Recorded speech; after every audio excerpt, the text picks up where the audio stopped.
I was today years old when I found out. You liberals who have lifted them up, Howard. Paul, you conservatives make a mistake. You can't afford to strangle hope in people. Without hope, people become dangerous. No, Howard. You liberals have let them invade our society. You give them jobs, political jobs. Paul, you missed the point. It's only the smart ones we move up. That makes it even worse. No, we have to move them up. If we leave a smart one in the ghetto, he might develop into a leader against us. But if we raise him up into white society, we neutralize him. He feels compelled to try to act like us. He loses his identity and his racial anger, if he has any. He becomes alien to his brothers. They realize he sold them out, and they grow to hate him. He becomes worthless to them and safe for us. No, thank you. In fact, in his love for the creature comforts, except for his color, he's become one of us.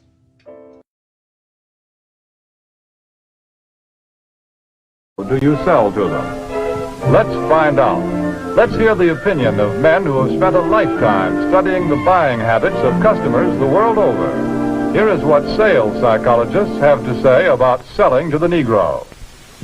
The secret of selling to the Negro is expressed in one word. That word is recognition. Now, there's nothing unusual about that. People want to be recognized. They need recognition. That's basic in all of us. But perhaps because he's had so little of it, the Negro needs even more. He needs to feel important and appreciated. This need is a very real and important one.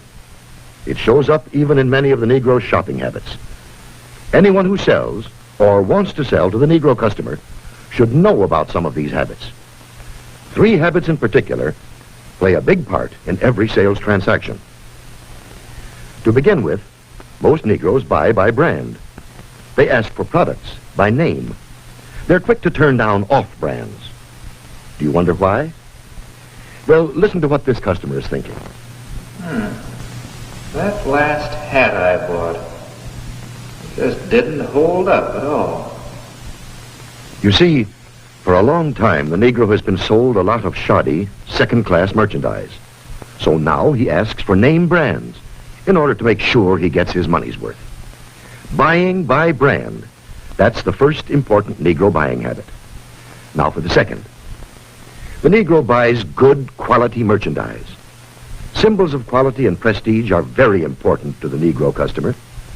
This woman, for example, is buying fine crystalware. But she is also buying the admiration and approval of her friends and relatives. Listen to her thoughts. My, isn't it beautiful?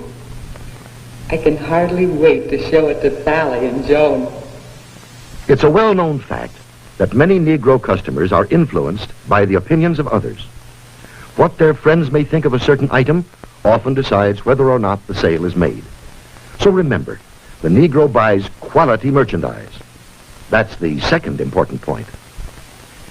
And here's the third thing to remember when selling to a Negro customer. When he specifically asks for one thing, don't try to sell him something else. Don't try to switch him at the point of sale. If you do, he'll probably react something like this. Doesn't he think I've got the money to pay for it?